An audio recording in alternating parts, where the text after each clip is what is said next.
noite, irmãos. Eu não sei se houve uma comunicação errônea entre eu e ele, mas eu não vou falar sobre o que ele disse que eu vou falar. A princípio, nossa conversa era, não sei se lembra, antropologia bíblica. E eu tenho ensinado este assunto um bocado, e eu queria trazer uma coisa que é uma confusão desgraçada na igreja evangélica. Eu queria tornar menos desgraçada. Eu queria tornar este assunto um pouco mais claro. Eu só tenho 3 horas, uma hoje, outra amanhã e outra depois de amanhã. Eu vou tentar correr que nem doido aqui para expor alguma das muitas coisas que eu tenho a lhes dizer. E não se pode falar hoje em ser humano, em homem, sem tratar de uma coisa que é muito discutida, não definida, e que na igreja cristã se torna uma confusão.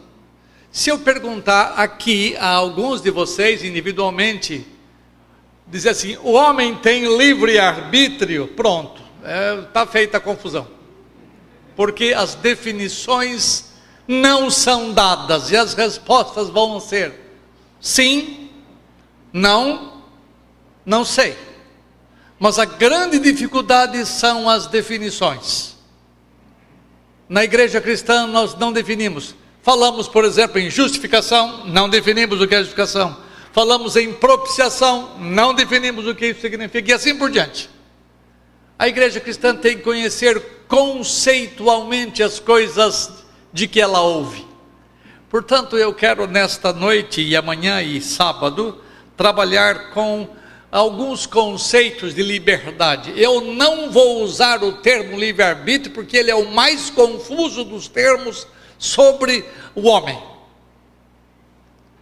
Tanto no mundo secular, em filosofia, em ciências, como em teologia. Me espanta que teólogos não procurem, quando falam do termo, defini-lo exatamente o que eles querem dizer, para que eu não diga uma coisa e você entenda outra coisa. Eu vou trabalhar com a escritura daqui a pouco.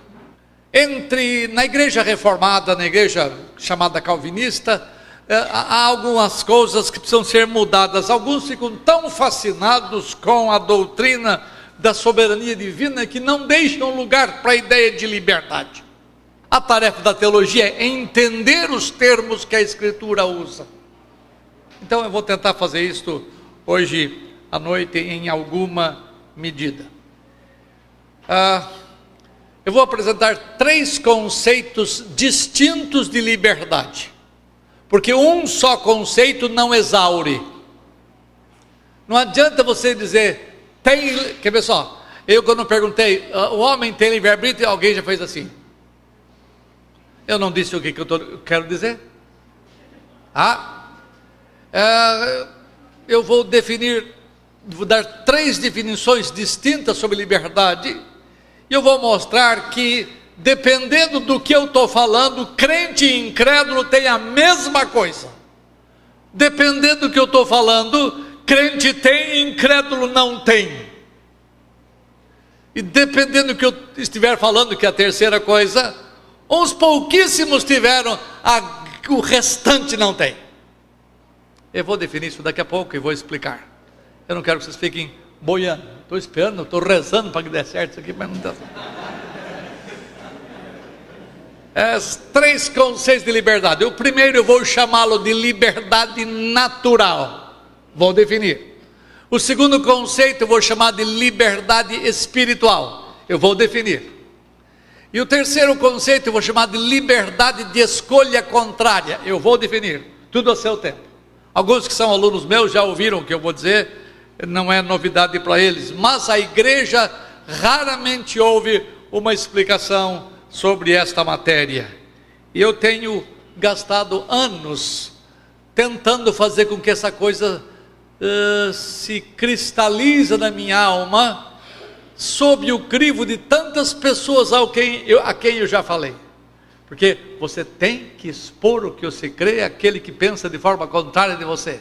Porque se você não se sustenta diante dos adversários, logo você tem que abandonar o seu ponto de vista. E eu tenho lutado para me manter vivo nessa briga. Eu vou então trabalhar com o primeiro conceito. Eu vou definir aqui, a pena que vocês não vão, porque eu ia fazer igual a escola dominical, vocês lerem comigo, e assim a gente aprende e não dorme. Liberdade natural, ou como alguns gostam de chamar, livre agência. Eu vou definir agora. Liberdade natural. Bom, natural por quê? Porque vem conosco, nós somos nascidos com ela. Ela é parte integrante de seres humanos. Diz assim: liberdade natural é a capacidade que Deus deu aos seres racionais. Quem são os seres racionais? Os homens, os anjos e o próprio Deus. É a capacidade que seres racionais têm de fazer quaisquer coisas que eles gostem, coisas pelas quais eles têm predileção, coisas que lhe dão na telha. Eles fazem o que eles querem fazer. Eles são livres, sem compulsão externa nenhuma, isto é, sem algo de fora que os force a fazer o que fazem. Eles são livres para fazer qualquer coisa que eles querem. Todavia, essas coisas que eles querem fazer têm que estar de acordo com as disposições morais dominantes da alma dessas pessoas. Eu vou negar aqui liberdade de autonomia. Eu vou negar aqui liberdade de independência. Tudo isso eu vou explicar depois. Mas você é livre, reverendo, para fazer o que lhe der na telha, o que você quiser, o que lhe vier na cachola. Você vai fazê-las todas, dependendo de como o seu coração está. Nada de fora vai forçá-lo a fazer. A liberdade que vou falar hoje, essa liberdade de você fazer sem ser levado por nada de fora, apenas levado por alguma coisa que está dentro do seu coração, que é nada mais, nada menos do que você mesmo. Se você disser, mas eu fui forçado pelo meu próprio coração a fazer isto. O seu próprio coração é quem? É você. É só você pegar o livro de Provérbios, e acho que 27, 19, ou 19, 27, fala: se você quer ver como o homem é, olha o coração dele. Nós somos o que o nosso coração é, e nós fazemos o que o coração nosso dita, e nós obedecemos aos impulsos do coração. Não foi à toa que Jesus Cristo disse assim, porque do coração, aliás, porque de dentro do coração dos homens é que procedem. Ele bota uma listinha boa ali, né? Furtos, maledicência, maldade, impureza, adultério, tudo vem de dentro. E esse de dentro não é nada mais, nada menos do que você mesmo. Porque Deus julga não simplesmente as coisas que nós fazemos, Deus julga as coisas que vêm do coração, as intenções do coração.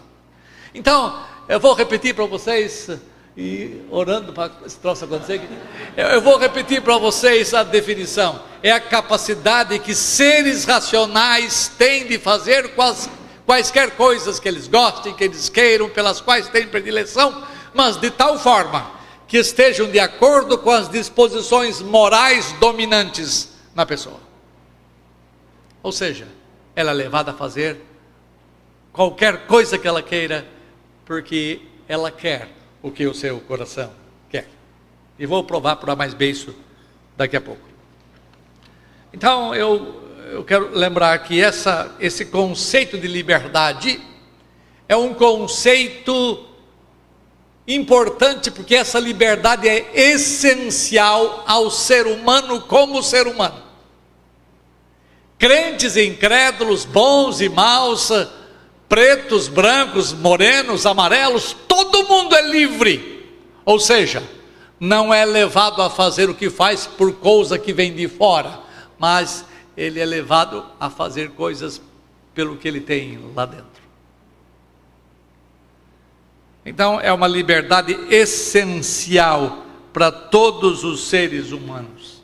Vamos pensar um pouquinho em Deus, que é o mais racional dos seres, tem uma lógica extraordinária. Deus é perfeito no modo de pensar, no modo de sentir, no modo de querer as coisas. E Deus só quer Ele só deseja coisas que estão de acordo com as disposições dominantes do seu ser interior. Ou seja, Deus é santo, Deus é puro, e Ele não pode fazer nada que seja contrário ao que Ele é no seu ser. Os anjos a mesma coisa. Não, você vai falar assim, mas os anjos eram bons e caíram. No sábado você venha, não perca o capítulo de sábado, eu vou tratar deles. Adão e Eva também eram santos e caíram. Eu vou tratar deles no sábado, tá? Então, mas o que eu quero me deter aqui é isto: o homem é livre, e por liberdade entenda a ação que ele tem de fazer coisas sem ser forçado por nada de fora. Se tivesse esse troço aqui, eu não precisava ficar repetindo, porque está lá escrito. Pegar na conta do além, ele não tem culpa disso. Então é uma liberdade essencial para todos os seres humanos, para Deus, para os anjos e para nós.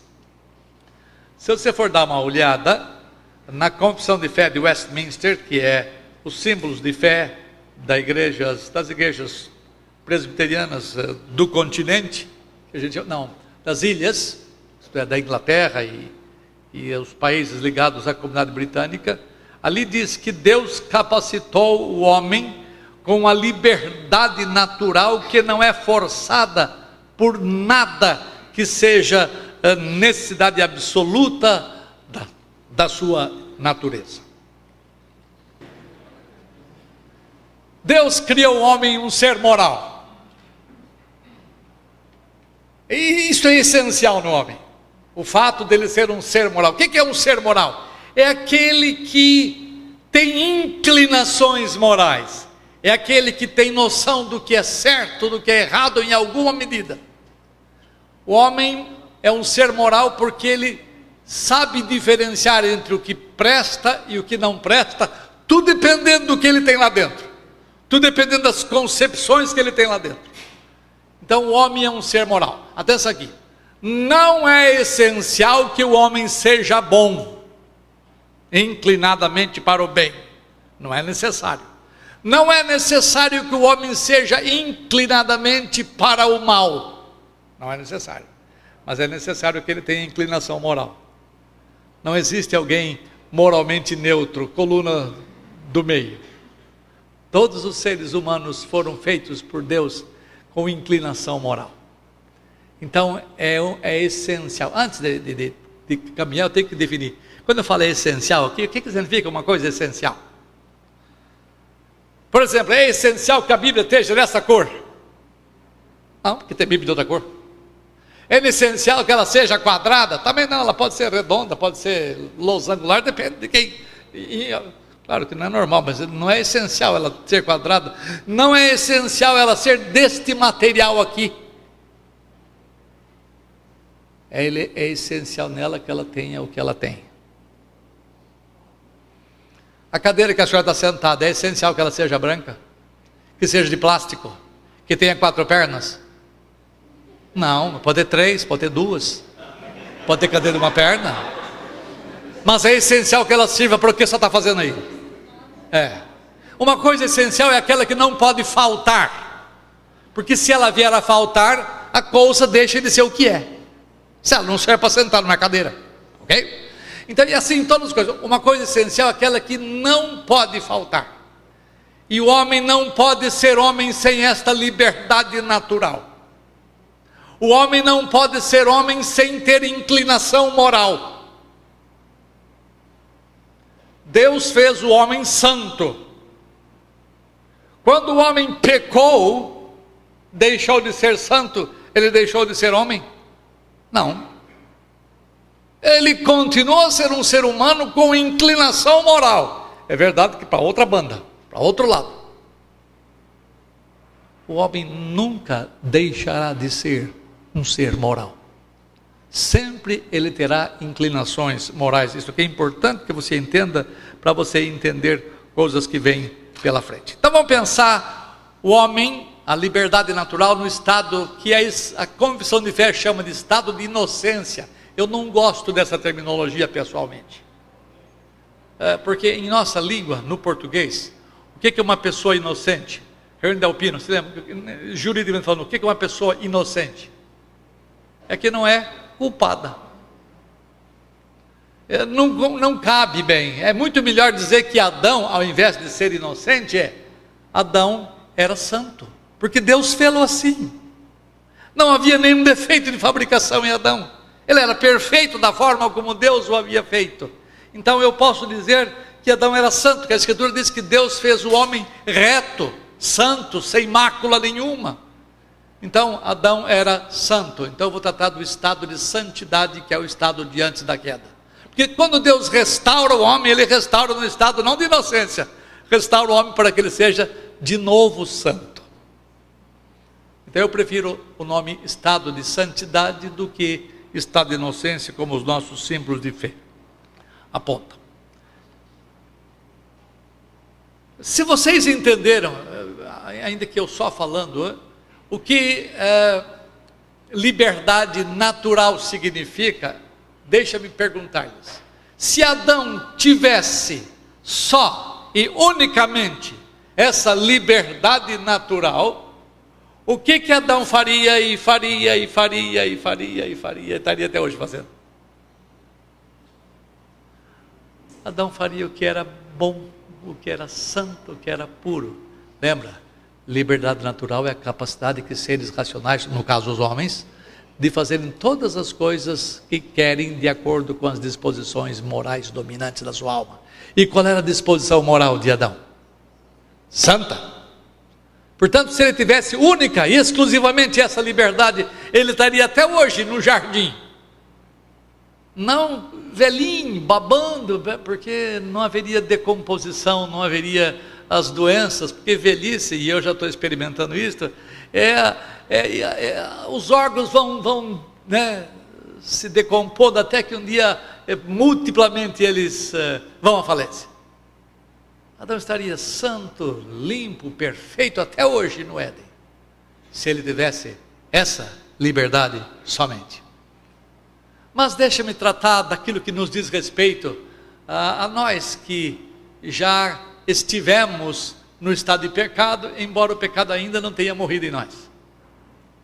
Deixa eu falar da liberdade no estado de pecado, que é o que mais complica. E vou dar algumas coisas bíblicas daqui a pouco que vão ser úteis, creio eu, para vocês todos, porque isso tem sido bom para mim. Estado de pecado é o estado em que o homem chegou após a desobediência de Adão, após a queda. Como a liberdade natural é essencial aos homens como seres humanos, eu pergunto, depois da queda, em que Adão foi amaldiçoado, foi lançado para fora do jardim, ele teve ou não teve liberdade natural? Porque ele continuou a ser um ser humano, ele continuou a fazer as coisas que ele queria fazer. Adão, depois da maldição que veio sobre ele, ele continuou fazendo tudo o que ele queria fazer. Ele não dava conta de fazer coisa santa mais, porque a depravação invadiu a totalidade do seu ser. Todos os filhos de Adão, e todos nós já estivemos um dia nessa condição de filhos de Adão, todos os que estão em Adão, que são contados em Adão, todos os que são filhos de Adão, e você e eu já estivemos nesse pacote inteirinho, todos nós continuamos a ter liberdade. Eu estou me dirigindo a vocês como se vocês não fossem crentes, ok? Vocês são pecadores, desgraçados e amaldiçoados, mas vocês têm a mesma liberdade que eu tenho. Se eu disser ao ímpio aí fora, ou vocês que são ímpios aqui, se eu disser a vocês que vocês não são livres, vocês vão brigar comigo e dizer: escravo de quê? Eu faço o que eu quero, eu faço o que eu gosto, eu faço o que me dá na telha, eu faço o que eu prefiro. É verdade. Nós não podemos dizer que os ímpios não têm liberdade. Eles têm liberdade, sim, senhores. Essa liberdade é inalienável nos seres humanos. Eu chamei de liberdade natural ou liberdade de agência. Faz de conta que você não é mais pecador, você é crente.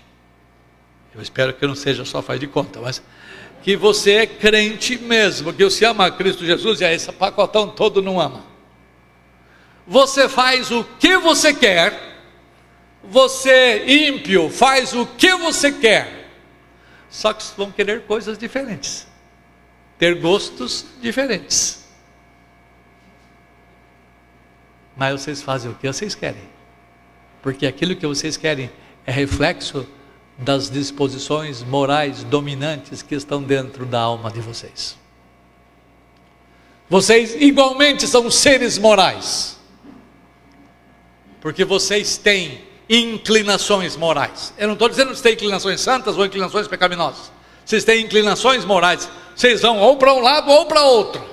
No terceiro caso, vou estudar ainda hoje, nós vamos cada um para um lado.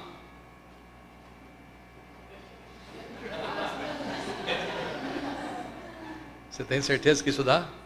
Pelo tamanho? Vamos lá, vamos tentar. Coitado, botei eles na poeira.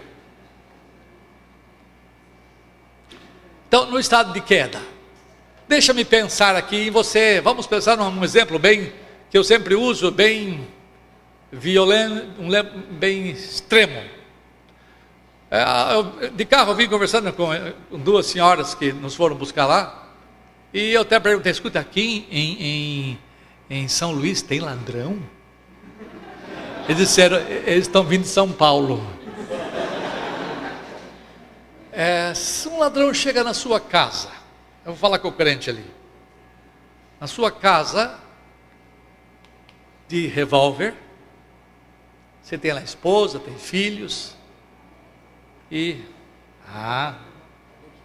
onde é que eu mexo esse troço aqui? Só tocar, tá bom. Já sei aí? Vocês estão lá atrás, não dá para ver, né? Dá para ver? Então deixa eu tocar um bocadinho. Esse aqui, desculpe fazer um parênteses para eu poder explicar. Isso aqui são conceitos reformados de liberdade. 3 tipos. Liberdade natural, obrigado querido pelo esforço.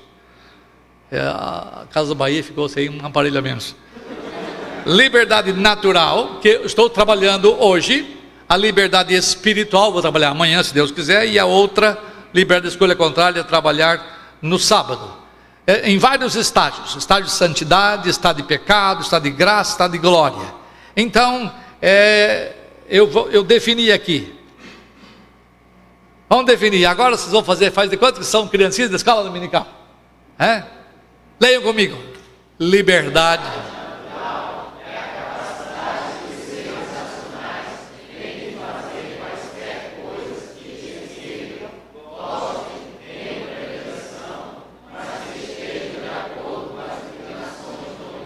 Da alma deles, tá? E eu ainda coloquei aqui, é uma liberdade essencial aos seres racionais. Quem são os seres racionais mesmo? O homem, os anjos e Deus, tá? Então eu disse que a essencialidade da liberdade natural para todos os seres racionais, ela é essencial para todos os seres humanos, ela é essencial para todos os seres angelicais, porque eles são seres racionais que pensam, que sentem e que fazem coisas. E ela é essencial para Deus, porque Deus sente, Deus pensa e Deus decide coisas. E como decide? Vocês vão ver hoje. Vários estágios da liberdade natural. O primeiro é o que nós estamos vendo aqui agora. A liberdade natural do homem no estado de santidade. Adão. Adão era livre, era para fazer o que queria, exatamente. Adão poderia pecar usando este conceito de liberdade? Não, porque é a capacidade de fazer coisas de acordo com as disposições dominantes da alma dele. E qual é a disposição dominante de Adão antes da queda? Santidade. Então ele não pecaria. Por isso que eu disse, se ele tivesse tido só essa liberdade, nunca ele pecaria. Aí estamos vendo liberdade natural do homem no estado de pecado. Isso que é fazer coisa corrida. Então, em todos os seus estágios, no estágio de santidade, de pecado, de graça e de glória, os homens não são dispensados desse conceito de liberdade. E os homens não são moralmente neutros em nenhum caso. Todos os homens são moralmente inclinados. Guarde isto. É essencial que eles tenham essa consciência de que são seres morais. Ou melhor, que eles tenham esta, não é consciência, que eles tenham esta agência moral. Se ele é boa ou se é má é outra coisa. Mas todos nós sabemos distinguir as coisas entre o bem e o mal. Então, não é fácil trabalhar com as coisas da forma como eu vou trabalhar nesta noite e nas noites subsequentes. Se você pega, lembra bem, eu vou citar um exemplo de um caso que não é de um ser moral. Você pega um abutre e oferece para ele uma carne daquele restaurante, como é que chama? Que eu fui hoje. É lá uma carne de sol, muito boa. É na Cabana do Sol, obrigado. Propaganda. Aí, oferece um prato assim e oferece uma carniça desse outro aqui. Olha, você pensa que o corpo vai. É uma questão de natureza, de inclinação para aquele tipo de coisas. Claro, isso não é um exemplo de um ser moral. Mas pega um ser moral, pega um pecador, pega um homem que a gente chama de homem natural. Ofereça para ele uma vida de obediência a Deus, de santidade e uma vida de licenciosidade, de libertinagem. Onde é que ele vai? Aqui, porque combina com o que ele tem dominantemente em sua alma. Então, se você entender isso, você está entendendo uma coisa muito importante.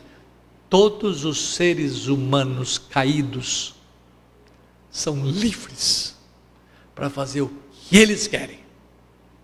Eu vou mostrar exemplo bíblico já já. Eu vou mostrar exemplos bíblicos de um cara que tem um nome feio. Você não bota no seu filho, não. Esse é Nabuco, não é Naboco. É Nabucodonosor. Lembra quem é? É o imperador do Império Babilônico que invadiu Jerusalém e fez o impensável contra Jerusalém.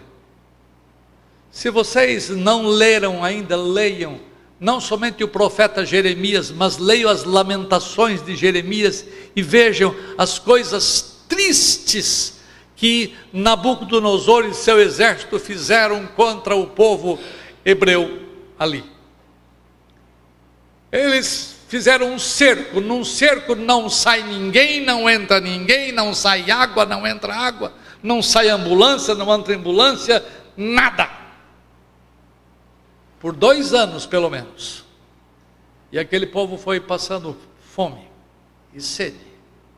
A ponto, senhoras, eu não quero aqui provocar nada ilícito, a ponto de as senhoras, as mães, comerem os seus próprios filhinhos.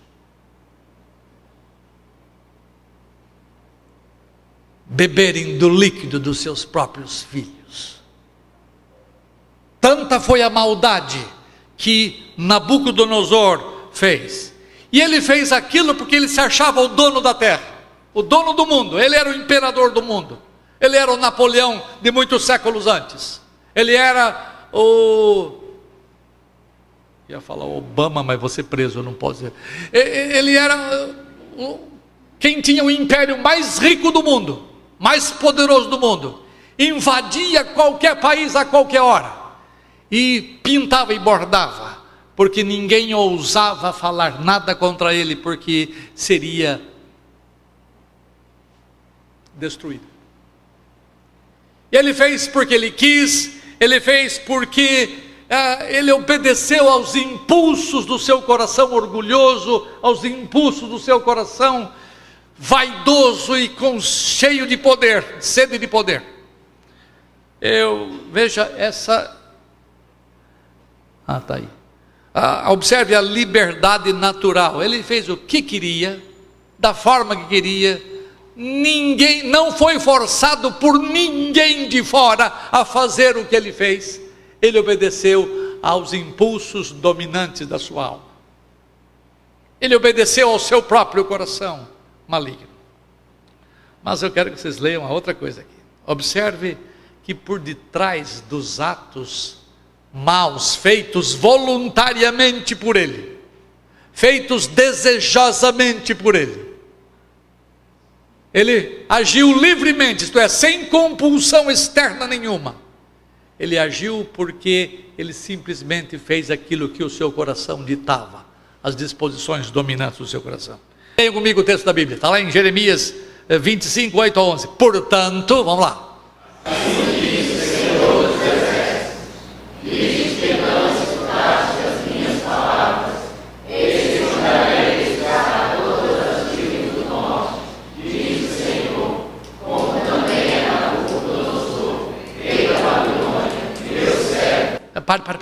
Pare.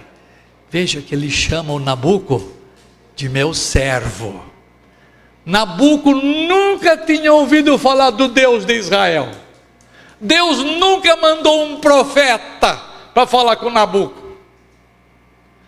Mas Deus se serve dos homens para que os seus propósitos sejam cumpridos na história.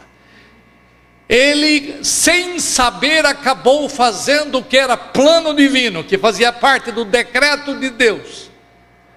Mas quando ele fez, ele não sabia disso. O que ele sabia é que ele fazia as coisas de acordo com o que ele queria. Ele fez livre de qualquer compulsão externa. Simplesmente ele fez o que deu na telha dele. E os trarei contra esta terra,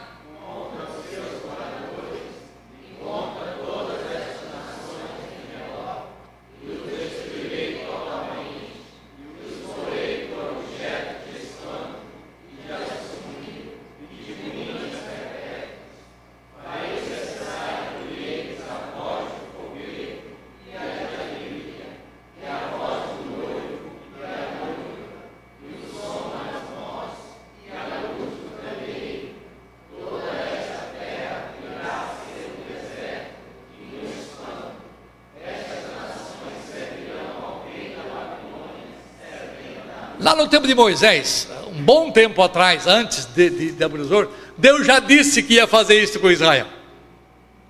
Deus levantou um cara de uma região distante para os padrões da época, trouxe esse cara e arrasou com Israel, com o reino do sul. O Senhor Deus é soberano e eu não quero que você esqueça isto e nem que estas coisas fiquem olvidadas na sua mente. Eu faço o que eu quero, eu faço o que me dá na telha, e a minha vida é cheia de atos assim, e a sua também. Mas quando você para pensar, quando você lê a Escritura, você vê que todas as coisas que aconteceram com vocês foram produto de um plano maior, ao qual você não teve acesso antes das coisas acontecerem. E que no final das contas você entendeu que era vontade de Deus, era desígnio de Deus. Mas o Nabuco não sabia disto.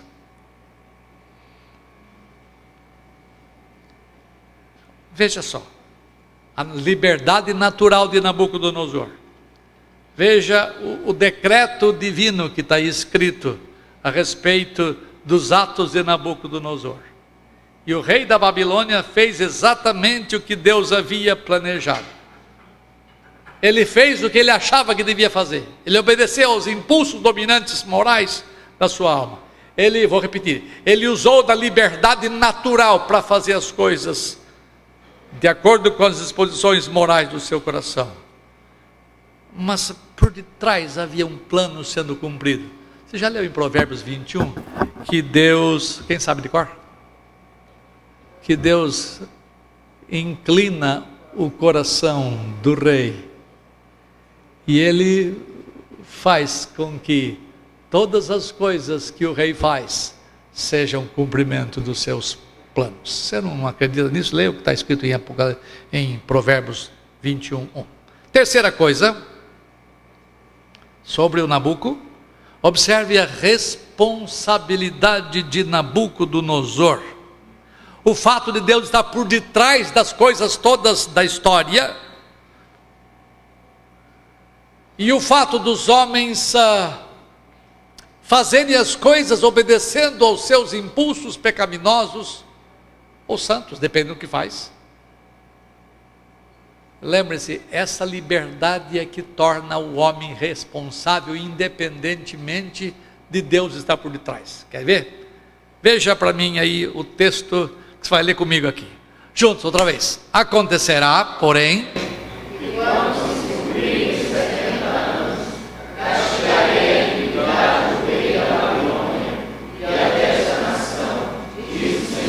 Deus disse assim: e Nabucodonosor virá, ele vai destroçar isso tudo, e vocês ficarão cativos, vocês vão se ajoelhar e se curvar perante a autoridade dos reis de Babilônia. Mas disse: quando os 70 anos terminarem, eu vou pegar o cara de jeito, eu vou pegar o Nabuco de jeito, eu vou pegar o império babilônico de jeito, e não vai restar nada da Babilônia. Eu vou falar sobre isso já já. Continue. Farei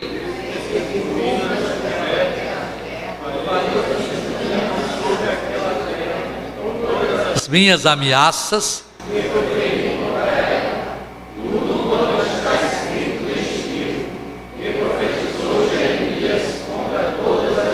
olha agora.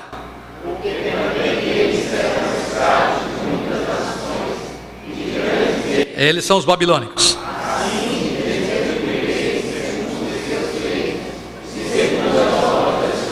Eles fizeram exatamente o que eles queriam fazer, concorda comigo? As maldades todas. Mas nós entendemos que Deus está por detrás de toda a história, e tudo fazia parte de um plano divino. Eu não posso fugir disso. Eu até queria que não tivesse essas coisas para ficar mais fácil o meu ensino. Mas não é assim que as coisas são. A Escritura ela é completa, ela dá uma visão global das coisas. E mesmo Deus estando por detrás de todas as coisas, sendo em última instância aquele que faz com que essas coisas aconteçam, usando a liberdade natural que Ele deu aos homens, Ele responsabiliza os homens, porque a liberdade natural é responsabilizadora. Você fez porque você quis fazer, você obedeceu aos impulsos do seu coração, você não foi forçado por mim a fazer nada. Deixa eu voltar ao ladrão.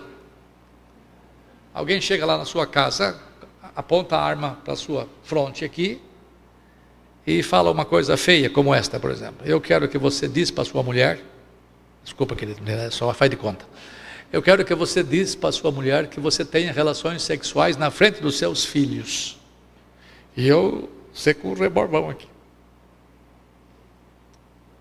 O que você faria? Não precisa responder não. Alguns falariam assim: pode matar. Mas isso eu não faço, é contra meus princípios. As disposições dominantes da minha alma não me permitem fazer uma coisa desta.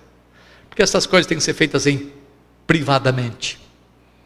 São coisas da esposa e do esposo, não para que filhos participem. Isso é fora de padrão da Escritura. Então, se quiser me matar, me mata, filho. E eu vou morrer, meus filhos vão sentir, minha mulher vai sentir. Mas é assim que as coisas têm que ser. Ou, se você moralmente é meio vacilante, você acaba fazendo o que ele pede, e depois que termina a história toda, você fala: eu fiz porque fui forçado a fazer. Foi forçado que noia. Foi forçado coisa alguma. Você obedeceu às disposições dominantes da sua alma. Você fez por interesse, por medo de morrer. Eu não sou forçado a fazer nada. Eu só sou forçado a fazer as coisas que o meu coração manda, mas o meu coração não é outra pessoa, sou eu mesmo. Nenhum de vocês que peca aí fora para dizer: eu fui forçado a pecar. Nem a tentação força você a pecar, porque nenhum de vocês recebe tentação além do que vocês podem resistir. As coisas que nós fazemos porque nós queremos. Por isso que é bom que o nosso ser interior seja limpado cada dia, a fim de que as nossas reações sejam santas, e nós obedeçamos aos impulsos santificadores que estão sendo operados em nossa alma.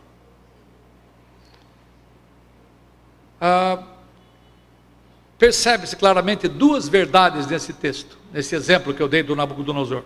A soberania divina de um lado, os atos dos livres agentes do outro lado, e que são considerados responsáveis por Deus. Veja o que Deus fala ainda neste texto de Jeremias 51, 20 a 24. Leiam comigo.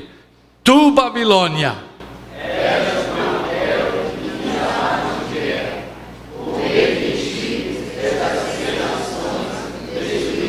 veja que Deus usou a Babilônia para arrasar com muitas nações.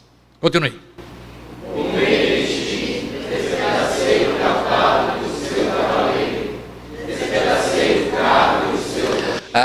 Em última instância, as obras que são feitas pelos homens, sejam boas ou sejam más, quem é o autor último delas? Eu. Continue. Por meio de ti.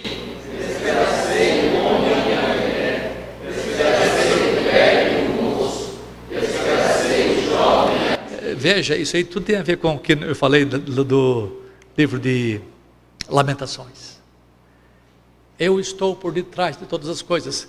Creia nesse Deus, assim você não vai dar murro em ponta de faca. Não pergunte as razões últimas pelas quais ele faz o que faz, porque ele não responde, mas ele diz que faz. Continue. Por meio de ti.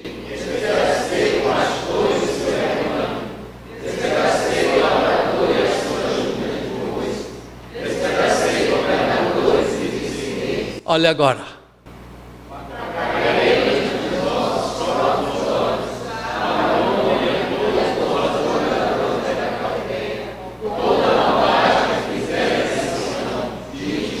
Você sabia disso? Já tinha visto isso? Você já tinha olhado as coisas desse prisma? Este é o Deus da Escritura, este é o Deus e Pai de Jesus Cristo. É isto que eu quero que vocês creiam. Mas lembra, Nabucodonosor fez isso conscientemente, voluntariamente, desejosamente. Ele usou a sua liberdade natural. Ele não sabia que Deus estava por detrás. Essas coisas que você leram agora é um segredinho que Deus conta ao seu povo. E eu fiz isto. Mas você vai pagar porque você fez o que você fez, obedecendo aos impulsos do seu coração. Deus amarra de tal forma as coisas que, mesmo sabendo dos seus atos soberanos, Ele responsabiliza os homens por causa daquilo que nós chamamos aqui nesta noite de liberdade natural. Um outro exemplo aqui do rei da Síria. Eu botei no texto para você não ficar procurando e se perder no meio da coisa, né? Veja o rei da Síria aqui, eu vou mostrar o decreto divino com respeito aos atos do rei da Síria. Veja o que Deus fala aqui no texto, leia comigo. Ai da Síria,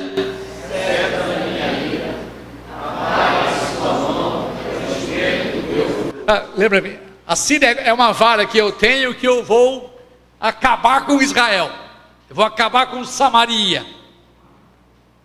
Mas ele já começa dizendo assim, ai da Síria, que vem coisa sobre ela. Vamos lá.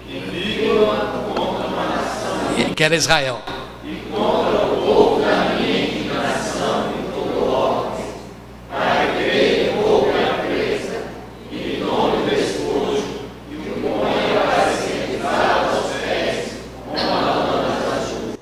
Esse não é o tipo de Deus que eu gostaria de ter para mim, né? Alguns estão dizendo a imagem aí pelos cantinhos aí. Não, esse não é meu Deus é amor, não faz coisa dessa jaez, dessa natureza, faz sim. E um dia você vai ver isso de maneira inequívoca e você vai chorar de tristeza por não crer num Deus desse tamanho. Um dia você vai ser confrontado com Deus. Senhor, eu pensava que tu eras assim, que tu eras assado. Você vai ser confrontado com a glória dele.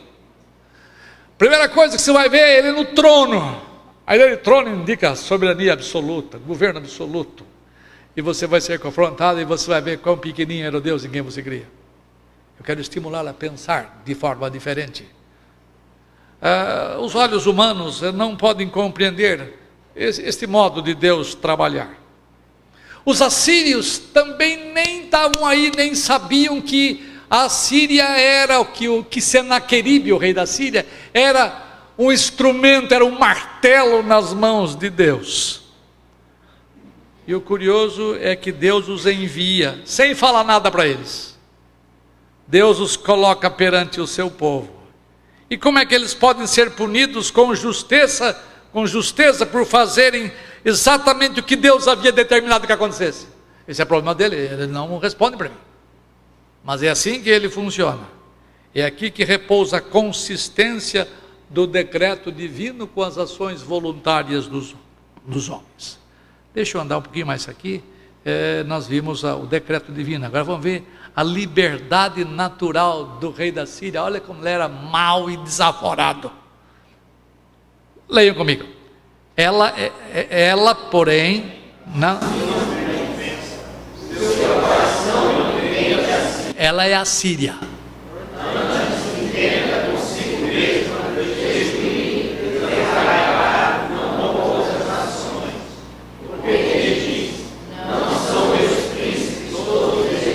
Isto é, eu não tenho gente forte comigo. Os meus príncipes não são homens poderosos. Continue. Não é calmo como o carnê, não é diamante como a paz, e Samaria como Damasco. Eu destruí tudo. O que é Samaria para mim? E o que vai ser Jerusalém para mim? Nada. Esses povos eu pisei com a sola dos meus pés. O meu poder, ó. Atingiu o rei dos ídolos, ainda que as suas imagens de escultura eram melhores do que as de Jerusalém e do que as de Samaria. Porventura, confiem a Samaria aos seus ídolos, não farei igualmente a Jerusalém e aos seus ídolos. Eu tenho poder para destruir Jerusalém, para destruir nações muito mais poderosas do que Jerusalém. Se eu fiz isso com Samaria, se eu fiz isso com todos os reinos acima, por que eu não posso fazer com Jerusalém? Ele tinha uma soberba muito grande. Estou falando de Senaqueribe, o rei da Síria. Tá? Veja, eu tenho que correr, senão o cara me puxa o paletó aqui atrás. Veja a responsabilidade do rei da Síria pelo uso da sua liberdade natural. Vamos lá. Por isso,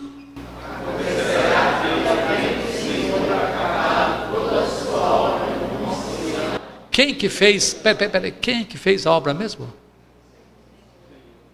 Mas quem foi que botou a mão na massa? Foi Senaqueribe, mas por detrás estava o Senhor. Então, havendo o Senhor acabado de fazer sua obra em Jerusalém, então castigará ao alcance do coração do rei da Síria e a desmentida altivez dos seus olhos. tudo que ele fez, cumprindo decretos divinos, ele fez soberbamente, ele fez altivamente, ele fez zombeteiramente, ele arrasou os caras, humilhou-os, depois os destruiu. Pois Deus falou assim: eu vou castigar, porque ele fez o que ele quis fazer e da forma como fez. Continue. Quando o rei disse: com o poder da minha mão fiz isto, e com a minha sabedoria, porque sou inteligente, removi os limites dos povos, e roubei os seus tesouros, e como valente abati os que se assentavam em trono. Eu pintei e bordei. E num verso que vem para frente aqui, diz assim: e não houve quem piasse. Lembra disso? E não havia quem levantasse a voz contra Senaqueribe, tão poderoso ele era na época, soberbamente. E a Bíblia diz que Deus derruba os soberbos, que Deus resiste aos soberbos. Ele fala mais para frente: porventura gloriar-se-á o machado contra quem o corta, ou presumirá a serra contra quem a maneja? Seria como se a vara brandisse os que a levantam, ou o bastão levantasse a quem não é pau. Deus fala: você não sabe com quem você está travando batalha, você não sabe quem é que está por detrás disso, você não sabe quem sou eu. Deus resiste aos soberbos. E todos os reis tiranos e conquistadores deste mundo, Alexandre o Grande, Júlio César, Napoleão, etc., executaram a vontade decretiva de Deus sem o saber, mas fizeram tudo o que fizeram usando de sua liberdade natural. Deus serviu-se deles, embora eles nunca o tivessem servido. Deus usou como instrumentos dele para realizar a história. Eu costumo dizer, e eu tenho escrito isso no meu livro sobre providência, que Satanás, até Satanás, fora, sem pensar nos reis, nos homens, já é o funcionário mais importante do governo divino. Todos nós trabalhamos para Deus, ainda que nós não saibamos disto. Mas os crentes sabem disto e alegremente o servem, o cultuam, o adoram.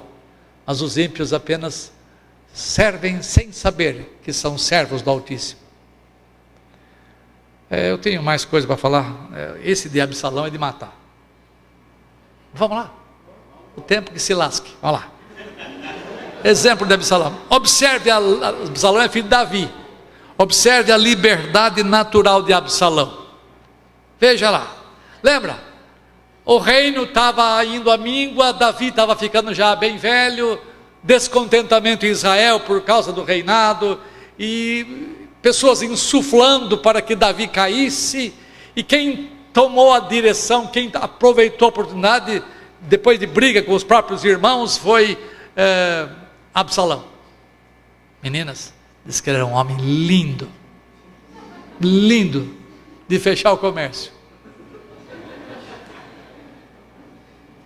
Veja, Absalão pega um conselheiro do pai dele, de Davi, chamado Aitofel.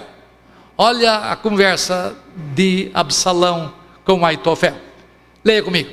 Então disse Absalão a Aitofel: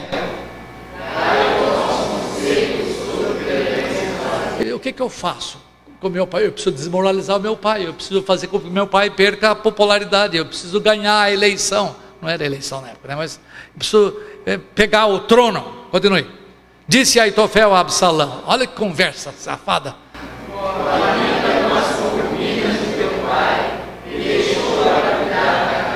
Olha só, olha o propósito maldoso. Nossa, dorme lá com as mulheres dele lá, porque quando o pessoal souber, o pessoal vai ficar escandalizado, e a popularidade dele, o ibope dele vai cair. Olha só.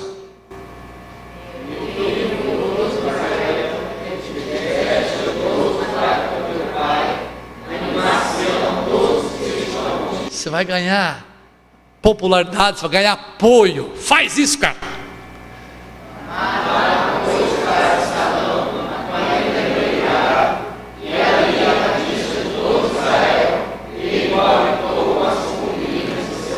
Que cena horrível. Nem em povos pagãos a gente vê coisa dessa natureza. Que coisa feia. Um príncipe de Israel tendo relações sexuais com as concubinas de Davi, no eirado, no lugar visível. Se você visse só isso, já bastava para ver que escândalo no meio do povo. Que coisa triste. Mas a coisa não para aí. Eu quero que você veja um outro lado da história. Observe o decreto divino a respeito do procedimento de Absalão. Lembra bem, Absalão fez isso conscientemente, voluntariamente, desejosamente, ainda que os seus desejos fossem malignos, de conquistar o reino do seu pai. Mas ele fez porque quis, ele obedeceu aos impulsos do seu coração, não foi coagido por ninguém, ele foi aconselhado e ouviu o conselho de Aitofel. Observe o decreto divino com respeito ao procedimento de Absalão. Volta alguns capítulos na Bíblia e veja, antes disso, lembra que Davi havia pecado contra Batseba? Davi havia feito coisa horrível, e ele gostou da tal de Batseba, que ele mandou matar o marido dela, só que ele não teve coragem de chegar e enfiar a faca nele, ele mandou ele lá para o front da batalha, mais, coisa vergonhosa. Então Deus manda um profeta que mete o dedo na cara dele. Lembra da história da ovelhinha? Vocês conhecem, eu não vou repetir. Se vocês não conhecem, leia depois, está lá em em Samuel 12. 2 Samuel 12. E ele conta a história da ovelhinha, e quando Davi ouve que uma ovelhinha foi pega de quem não tinha nenhuma mais, e aquela pessoa tinha 100 ovelhas, e foi tirada de quem não tinha nenhum, para dar àquela pessoa, fala, esse cara precisa morrer.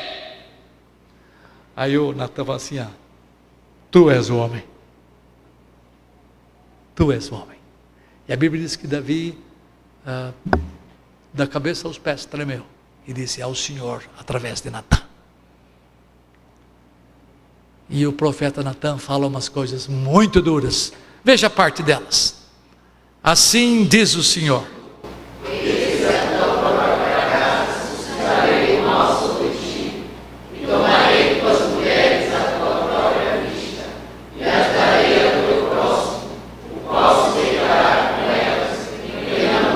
isto muito antes de acontecer isto, muito antes, porque tu fizeste em oculto, foi no eirado, num lugar que ninguém tinha acesso, mas eu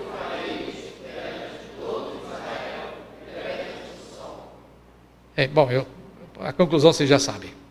Observe a responsabilidade de Absalão por ter feito o que fez, do jeito que fez, usando de sua liberdade natural. Então disseram Absalão e todos os homens de Israel: melhor é o conselho de Uzai, o arquita, do que o de Aitofel, pois ordenara o Senhor que fosse dissipado o bom conselho de Aitofel, para que o mal sobreviesse contra Absalão. Isto acontece na sua vida, na minha vida. Eu estou tratando os homens aqui, maus por um lado, alguns bons por outro lado, mas a liberdade é a mesma. Os homens fazem o que lhes apraz. Está de graça. Eu vou correr, prometo. É o estado em que você e eu estamos, se vocês e eu fomos regenerados pelo Espírito Santo. Se a graça de Deus entrou em nós, vivificando-nos, ressuscitando-nos espiritualmente, regenerando-nos, então nós estamos no estado de graça, e a liberdade continua sendo exatamente a mesma. Mas tem uma coisa que os homens do ponto anterior não tinham. Os homens ímpios, eles tinham uma inclinação moral, e que era uma inclinação moral para o que é mal, para o pecado, porque eles não tinham vida em Cristo, eles eram mortos dos seus delitos e pecados. Eles, portanto, tinham uma inclinação moral, que é a inclinação moral ruim, má. Quando Deus implanta a vida em nós, isso aqui é teologia de salvação, é soteriologia. Quando Deus implanta a vida em nós, Ele coloca em nós alguma coisa que nós não tínhamos antes. Ele coloca em nós a vida, a luz,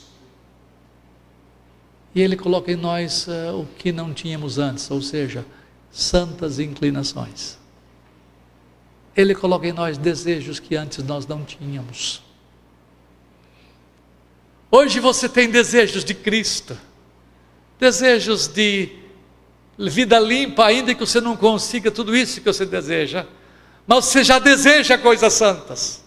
E algumas delas, por graça, você faz. E quando você faz, você fala, graças a Deus. Mas quem faz é você. Quem obedece é você.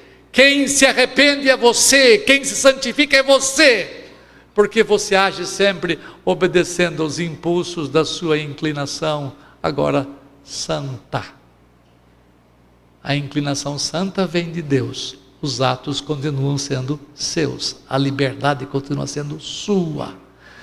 Quando você faz coisa ruim, porque Deus, quando dá vida a você, Ele não retira as inclinações pecaminosas, Ele não retira, prova que você peca até hoje. Você fala, eu pequei, contra ti somente, você fala como salmista. Mas quando você consegue fazer uma coisa santa, você aprendeu a dizer o quê? Graças a Deus. Mas quem se arrependeu foi você, quem está se santificando é você, mas você reconhece que toda dádiva e todo dom perfeito vem de cima do Pai das luzes. Então você diz graças a Deus. Mas não se esqueça, quando você se arrepende, você está obedecendo a alguma coisa que vem lá de dentro, porque Deus trabalha lá dentro. Ele começa a mudar você de dentro. A última coisa que Ele muda em você é isto aqui, que vai ser só no último dia. Mas a primeira coisa que Ele faz em nós é a regeneração, é a implantação da vida. E de lá para cá Deus tem dado santas inclinações. Ora você obedece a Ele, ora você desobedece a Ele. Por quê? Bem, está vinculado ao seu contato com a palavra, ao seu contato com a oração, ao que você faz de uso dos meios de graça que a gente chama. Quanto mais fortalecidos, menos caímos. Quanto menos fortalecidos, mais caímos. Você ouviu falar do calcanhar de Aquiles, né? É aquele soldado grego que tinha uma parte vulnerável na sua armadura, e alguém descobriu isso e mirou a flecha bem no calcanhar. É o ponto atacável de Aquiles, é o ponto vulnerável dele. Quanto maior é o seu calcanhar de Aquiles, mais atacável você se torna, mais vulnerável você se torna. Isto é, quanto menos você brinca com o pecado, quanto mais você brinca com o pecado, quanto menos você usa a Escritura, estuda a Escritura, medita sobre a Escritura, mais atacável você se torna. Mas quanto mais você usa dos meios de graça, e o Santo Deus trabalha em você, e trabalha em você, menos atacável você se torna. Quer fazendo uma coisa, ou fazendo outra, você está usando da sua liberdade natural, porque liberdade natural significa a capacidade de agir de acordo com as disposições dominantes da nossa alma. Então você é livre, sim, só que você não faz todas as coisas boas. Você faz algumas coisas boas e outras más, mas quer fazendo isso, quer fazendo aquilo, você faz porque você quer. Último ponto. Há muitas coisas que dizer, mas tenho que ir embora. Você lembra da história dos irmãos de José? Quem gosta da Record está passando lá os últimos capítulos do José. Eu não vou contar para ninguém que você liga na Record, mas é uma história bela, especialmente quando você acompanha na Escritura e você procura verificar da veracidade do que é dito ali. Mas eu não vou contar não, deixa para lá. Os irmãos de José, eu vou ler, escuta, tenha paciência um minutinho mais. Agora, pois, disse José aos irmãos, depois deles chegarem lá no Egito: agora, pois, não vos entristeçais. Lembra da história que o sonhador, lá vem o sonhador trazer comida, né? Lá vem e vamos pregar uma peça nele. Pregaram uma peça nele, mataram um animal, tingiram a túnica do José, mandaram para o Jacó, disseram um bicho comeu seu filho, e Jacó chorou não sei quanto tempo, e botaram José numa caravana para escravo do Egito. Depois veio a fome, os 7 anos de fome, e eles foram ao Egito buscar comida, porque estavam morrendo de fome, e José se revela a eles. José chora quando fala com eles. Olha o que José diz: agora, pois, não vos entristeçais, nem vos irriteis. Eu imagino que quando José começou a falar com eles, sabe quem eu sou? O Zé, lembra? Sonhador. Eu falei para não fazer aquilo. Eles estavam irritados uns com os outros, um começando a culpar o outro, certamente. Não vos irriteis por me haver desvendido para aqui, porque para a conservação da vida Deus me enviou adiante de vós, porque já houve 2 anos de fome na terra, e ainda restam 5 anos em que não haverá lavoura nem colheita. Deus me enviou adiante de vós, para conservar a vossa sucessão na terra, e para vos preservar a vida por um grande livramento. Assim não fostes vós que me enviastes para cá, foram eles sim, foram eles que botaram José na caravana e falaram assim: vai embora, porque eles tinham ciúme dele, ele incomodava eles. Foram eles sim, mas só que José entendeu que havia alguém mais importante por detrás da história. Por isso que ele diz: não fostes vós que me enviastes para cá, e sim Deus, que me pôs por pai de Faraó, e senhor de toda a sua casa, como governador em toda a terra do Egito. Se vocês tiverem essa cosmovisão, vocês terão entendido muita coisa da revelação da Escritura. Observe a maldade com que os irmãos de Jacó fizeram. Observe a visão que José tem dos atos divinos, dos decretos divinos, não é? E a coisa vai mais. E observe a responsabilidade dos irmãos de José por seus atos. O texto continua: vendo os irmãos de José que seu pai já era morto, disseram, lembra, José trouxeram Benjamim, trouxeram o velho Jacó, e para morar lá no Egito, todo mundo na fé, família real lá, todo mundo uma boa. Aí o Jacó morre. Aí os irmãos se reúnem assim: é agora, nós vamos levar pau agora, porque agora que o velho morreu, que quem era patriarcal a sociedade, a hora que o Jacó morreu, ele vai nos trucidar. Vendo os irmãos de José que seu pai estava morto já, disseram: é o caso de José nos perseguir e nos retribuir certamente o mal todo que lhe fizemos. Eles reconheceram que eles agiram maldosamente e voluntariamente. Portanto, mandaram dizer a José, acho que é mentira isso, mas estão lá, teu pai, o Jacó, teu pai, eles não falam nosso pai aqui, né?